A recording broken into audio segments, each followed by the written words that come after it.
आज है 27 जुलाई 2024 दिन शनिवार। Welcome back to clean news UP. चलिए देखते हैं उत्तर प्रदेश की 25 फटाफट बड़ी खबरों को। यूपी सरकार का बड़ा फैसला। मुख्यमंत्री योगी आदित्यनाथ ने कहा कि देश की सेवा करके लौटने वाले अग्निवीरों को यूपी पुलिस और PAAC बल में आरक्षण देने की सुविधा उपलब्ध कराएंगे।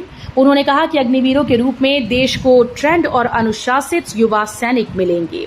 सीएम योगी ने अग्निवीर मुद्दे पर विपक्ष की राजनीति को आड़े हाथों लेते हुए कहा कि विरोधियों का काम हर प्रगति और रिफॉर्म वाले कार्य में अड़ंगा लगाना, टांग अड़ाना और अफवाह फैलाने का है। यूपी में आज से 7 दिन बंद रहेंगे स्कूल, कॉलेज और मदरसा। 4 जिलों में 2 अगस्त तक छुट्टी की घोषणा। कांवड़ यात्रा को देखते हुए यूपी के 4 जिलों के डीएम ने 7 दिन तक स्कूल बंद रखने का आदेश जारी कर दिया। 4 जिलों के डीएम ने अपने आदेश में कहा कि कांवड़ यात्रा के दौरान शिव भक्तों की भारी भीड़ रहती है। ऐसे में स्कूल आने और जाने में काफी दिक्कतों का सामना करना पड़ता है। इसके चलते मुजफ्फरनगर, मेरठ, सहारनपुर, हापुड़ में सभी सरकारी और प्राइवेट स्कूल, कॉलेज बंद रहेंगे। यूपी रोडवेज की नॉन AC बसेस भी होंगी हाईटेक। प्राइवेट बसेस से भी सुंदर दिखेगा इंटीरियर। उत्तर प्रदेश परिवहन निगम के बेड़े में जल्द आरामदायक सीटों वाली हाईटेक नॉन AC बसेस शामिल होंगी। बोर्ड बैठक में मंजूरी के बाद ऐसी 1000 बसेस खरीदने की प्रक्रिया शुरू हो गई है। इन बसेस की कीमत मौजूदा वक्त में चल रही साधारण बसेस से थोड़ी ज्यादा होगी। तय योजना के मुताबिक 2x2 seater non AC buses का इंटीरियर प्राइवेट बसों से बेहतर होगा। कोर्स अधूरा तो चलेगी बेसिक स्कूल्स में एक्स्ट्रा क्लास, BSA ने दिए निर्देश। परिषदीय स्कूल में बच्चों को शैक्षणिक रूप से प्रतिस्पर्धा में सक्षम बनाने के लिए इस साल कोर्स को समय से पूरा करने का लक्ष्य निर्धारित किया गया है। हर स्कूल में इसके लिए एक्स्ट्रा क्लासेस की व्यवस्था दी गई। साथ ही स्कूल के दौरान ही हर दिन 30 मिनट का रेमेडियल क्लास चलाने का निर्देश है। खेलकूद और अन्य गतिविधियों के साथ ही पढ़ाई का रूटीन भी तय किया गया है। स्कूल के 100 मीटर के दायरे में नहीं बिकेंगे शराब और पान गुटखा, तैनात किए जाएंगे यातायात पुलिसकर्मी। वाराणसी के पुलिस आयुक्त मोहित अग्रवाल ने शुक्रवार को पूर्वांचल स्कूल वेलफेयर एसोसिएशन के पदाधिकारियों के साथ पुलिस ऑफिस स्थित अपने कार्यालय में बैठक की। चर्चा में सामने आए बिंदुओं पर पुलिस आयुक्त ने अभियान चलाकर कार्रवाई का निर्देश दिया। बैठक में तय किया गया कि स्कूल के 100 मीटर के रेडियस में शराब, पान गुटखा, सिगरेट की बिक्री नहीं होगी। गोरखपुर में विस्तारित क्षेत्र का बनेगा मास्टर प्लान। विनियामित क्षेत्र के पास होंगे नक्शे। लंबे समय के बाद कमिश्नर अनिल ढींगरा की अध्यक्षता में हुई गोरखपुर विकास प्राधिकरण की 126वीं बोर्ड बैठक में आम जनमानस के हितों से जुड़े कई महत्वपूर्ण फैसले लिए गए। प्राधिकरण के विस्तारित क्षेत्र में मास्टर प्लान बनाने को मंजूरी मिलने से शहर के बाहरी क्षेत्रों समेत 3 नगर पंचायतों व उसके आसपास के इलाकों का भी लैंड यूज तय किए जाने का कार्य अब गति पकड़ सकेगा। हवा में होगी ट्रेन और नीचे से गुजरेगी सड़क। प्रयागराज में बन रहा एक खास फ्लाईओवर। जमीन से लगभग 30 फीट की ऊंचाई से ट्रेन गुजरेगी, वो भी थोड़ी दूर नहीं, लगभग 3 किलोमीटर तक। ऊपर से ट्रेन गुजरती रहेगी और नीचे से मोटर कार और लोगों का आवागमन जारी रहेगा। यानी हवा में ट्रेन गुजरती रहेगी और उसके नीचे से पूरा ट्रैफिक चलता रहेगा। इसके लिए रेलवे एक फ्लाईओवर बना रहा है। इस फ्लाईओवर के जरिए सूबेदारगंज रेलवे स्टेशन के ऊपर से ट्रेन गुजरेगी। IIT कानपुर के सहायक प्रोफेसर ने खोजा बृहस्पति से बड़ा नया ग्रह। IIT कानपुर के सहायक प्रोफेसर डॉक्टर प्रशांत पाठक के साथ खगोलविदों की एक अंतर्राष्ट्रीय टीम ने एक ऐसे विशाल ग्रह की खोज की जो सूर्य के समान चमकदार तारे की परिक्रमा कर रहा है। बृहस्पति ग्रह से 6 गुना आकार में बड़ा होने से नए ग्रह एप्सिलॉन एंड AB को सुपर जुपिटर श्रेणी में शामिल किया गया है। ये सौर मंडल का अब तक ज्ञात सबसे विशाल ग्रह है और पृथ्वी और सूर्य की दूरी से 28 गुना ज्यादा दूर स्थित होने से अपने तारे की परिक्रमा 200 साल में पूरी करता है। बीटेक, बी फार्मा और MCA की खाली सीट्स पर सीधे दाखिला। CUET व जी मेन दोनों स्कोर होंगे मान्य। लखनऊ विश्वविद्यालय में शैक्षिक सत्र 2024-25 के तहत बीटेक, बी फार्मा और MCA में सीधे प्रवेश के लिए 24 अगस्त तक आप आवेदन कर सकते हैं। पहले अंतिम तिथि 25 जुलाई तय की गई थी। इस संबंध में LU की ओर से निर्देश जारी कर दिए गए। प्रवक्ता का कहना है कि बीटेक व MCA लेटरल एंट्री के जरिए द्वितीय वर्ष में भी सीधे एडमिशन लिए जाएंगे। देश में बनेंगे ग्रेटर नोएडा जैसे 12 नए औद्योगिक शहर। देश में घरेलू मैन्युफैक्चरिंग को बढ़ावा देने के लिए उत्तर प्रदेश के ग्रेटर नोएडा और गुजरात के धौलेरा की तरह विभिन्न राज्यों में 12 नए औद्योगिक शहर स्थापित किए जाएंगे। उद्योग और आंतरिक व्यापार संवर्धन विभाग के सचिव राजेश कुमार सिंह ने शुक्रवार को ये जानकारी देते हुए कहा कि इस तरह के 2 औद्योगिक शहर आंध्र प्रदेश और एक बिहार में विकसित किए जा रहे हैं। सिंह ने कहा कि ऐसे 8 शहर पहले से कार्यान्वयन के विभिन्न चरणों में हैं।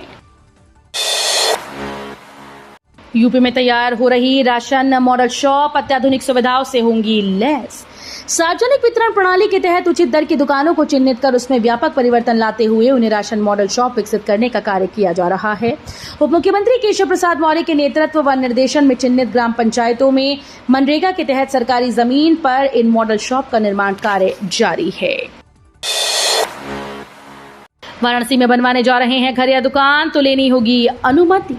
उत्तर प्रदेश के वाराणसी में किसी भी प्रकार के निर्माण कार्य को करने के लिए अब नगर निगम से अनुमति लेनी होगी। इस संबंध में नगर निगम कार्यकारिणी समिति की बैठक में प्रस्ताव पारित कर दिया गया है। ऐसे में लोगों को निर्माण से पहले नगर निगम को जानकारी देनी होगी। अवैध निर्माणों पर रोक लगाने के लिए ये निर्णय लिया गया। बिना अनुमति निर्माणों को अब अवैध माना जाएगा।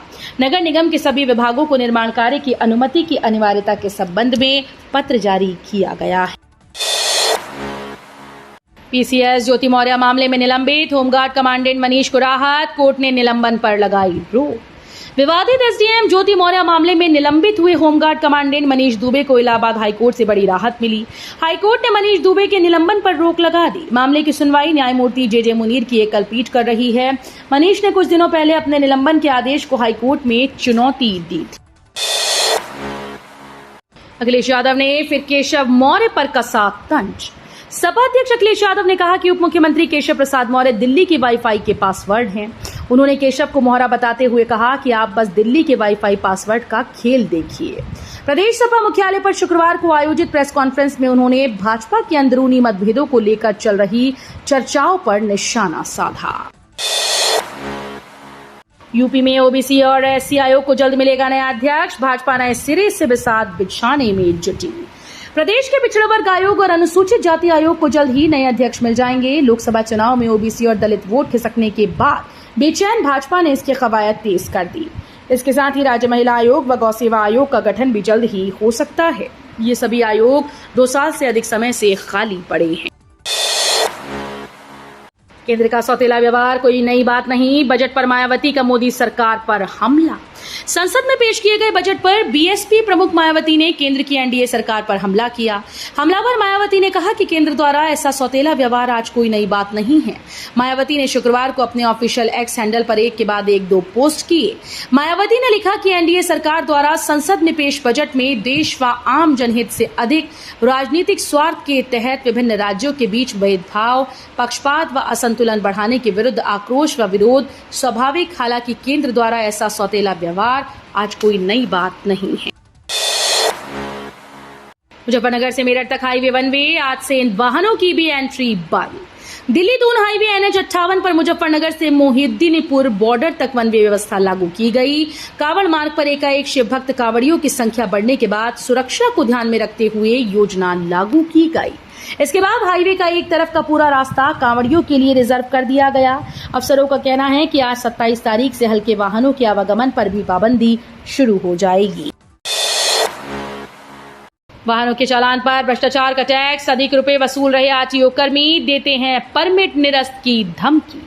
आरटीओ कार्यालय में वाहनों के चालान जमा करने आ रहे लोगों से चालान की रकम से 8,000 रुपए तक अधिक वसूली की जा रही है। यदि वाहन स्वामी या चालक विरोध करते हैं तो आरटीओ कार्यालय के कर्मचारी उनका परमिट निरस्त करने की धमकी देते हैं। आरटीओ कार्यालय में फैले इस भ्रष्टाचार से लोग परेशान हैं। ट्रेन यात्रियों के लिए बड़ी राहत, इन स्टेशन पर क्यूआर से किराए का भुगतान शुरू। रेल यात्रियों के लिए राहत की खबर है। रेलवे टिकट काउंटर्स पर डिजिटल भुगतान शुरू करने जा रहा है। अब किराया भुगतान में नकद का झंझट खत्म हो जाएगा। लखनऊ जंक्शन स्टेशन पर 2, ऐशबाग, डॉलीगंज सिटी स्टेशन और गोमती नगर पर 1 यूनिट सहित 5 क्यूआर डिवाइस इंस्टॉल की जा चुकी हैं। पल्लवी पटेल को छोड़ दिया, उनकी सदस्यता नहीं लेंगे, अखिलेश यादव का ऐलान। सदस्यता लोकसभा और राज्यसभा चुनाव के दौरान समाजवादी पार्टी से बगावत करने वाले विधायकों की सदस्यता खत्म कराने की मुहिम पार्टी में लगी हुई है। इन विधायकों को दल बदल कानून के तहत अयोग्य साबित करने के लिए सबूत जुटाए जा रहे हैं। कौशाम्बी से सपा के टिकट पर विधायक चुनी गई पल्लवी पटेल ने भी लोकसभा चुनाव में IMIMI प्रमुख असदुद्दीन ओवैसी के साथ गठजोड़ करके कई सीटों पर अपने प्रत्याशियों को मैदान में उतारा था। योगी आदित्यनाथ भूमाफिया के खिलाफ एक्शन में सीएम कार्यालय ने एलडीए को दिए ये निर्देश। यूपी के मुख्यमंत्री योगी आदित्यनाथ माफियाओं के खिलाफ एक्शन में हैं। भूमाफिया की दी हिमालयन सहकारी आवास समिति और बहुजन निर्बल वर्ग गृह निर्माण सहकारी समिति को अरबों की जमीन दिए जाने का मुख्यमंत्री कार्यालय ने संज्ञान लिया है। लखनऊ समेत 42 जिलों में झमाझम बारिश के आसार। उत्तर प्रदेश के मौसम में राहत भरा बदलाव। चिपचिपी गर्मी और भीषण उमस से बेहाल मध्य और पूर्वी यूपी के लोगों को जल्द राहत मिलेगी। लखनऊ समेत 42 जिलों में रविवार से मध्यम से भारी वर्षा का पूर्वानुमान है। 2 दिन बाद शुरू होने वाली बारिश अगस्त के पहले सप्ताह तक राहत देगी। इस दौरान मध्य और पूर्वी यूपी ही नहीं बल्कि प्रदेश भर में अच्छी बारिश के संकेत मिल रहे हैं। ग्रेटर नोएडा में 40,000 घर खरीदारों को राहत। ग्रेटर नोएडा प्राधिकरण ने घर खरीदारों को बड़ी राहत देते हुए एक महत्वपूर्ण निर्णय लिया। अब रुकी हुई बिल्डर परियोजनाओं में रजिस्ट्री में हुई देरी पर खरीदारों से जुर्माना नहीं वसूला जाएगा। ये निर्णय आगामी 6 महीनों के लिए लागू किया गया है। इस फैसले से ग्रेटर नोएडा प्राधिकरण की बिल्डर परियोजनाओं में लगभग 40,000 खरीदारों को करीब 1,000 करोड़ रुपए की राहत मिलने की उम्मीद है। नोएडा प्राधिकरण का बुलडोजर गर्जा। नोएडा प्राधिकरण भूमाफियाओं के खिलाफ कार्रवाई कर रही है। इसी क्रम में प्राधिकरण की टीम ने अधिसूचित क्षेत्र की जमीन पर बड़ी कार्रवाई की। प्राधिकरण ने शुक्रवार सुबह सदरपुर में अवैध निर्माण को बुलडोजर से ध्वस्त कर दिया। प्राधिकरण ने इस दौरान करीब 3,000 वर्ग मीटर जमीन मुक्त कराई है। ग्रेटर नोएडा प्राधिकरण में 6 अफसरों के विभाग में बदलाव। ग्रेटर नोएडा प्राधिकरण के परियोजना विभाग में बड़े पैमाने पर प्रशासनिक बदलाव किए गए हैं। नरोत्तम सिंह को वरिष्ठ प्रबंधक, नरोत्तम सिंह को वर्क सर्कल 3 के प्रभारी के साथ साथ गंगा जल विभाग का प्रबंधक और वर्क सर्कल 4 का प्रभारी बनाया गया। नागेंद्र सिंह को वरिष्ठ प्रबंधक, नागेंद्र सिंह को वर्क सर्कल 4 से हटाकर वर्क सर्कल 8 का प्रभारी बनाया गया। तो ये थी आज की 25 फटाफट बड़ी खबरें। अगर आपको न्यूज पसंद आई हो तो वीडियो को लाइक और शेयर जरूर करें। धन्यवाद।